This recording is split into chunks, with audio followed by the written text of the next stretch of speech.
Well na po, ada nga min review nga in-submit pa in-submit da iti civil registrar nga pagyamana ka na baba iti poverty rate iti city ako sabi ko mata diretso yung bumaba pa iti ako. Hante pagragsakan no nga poverty rate tayo So betterment ako based on the general report nga GBIMS ako na da barangay information monitoring kit nababa ako so pagyamana ako. At least makita tayo nga di ka padating Ilocano resilient.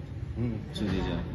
Siyempre ako, more jobs. Number 2 is DJ livelihood programs. This pag may tanang namin ako, siyempre di na duma-duma nga programa iti provincial government ken congressional office ako kaya siyempre being the biggest nga town ito'y probinsya dakila talaga allocation tayo. So more beneficiaries ako sa pagpintasan na.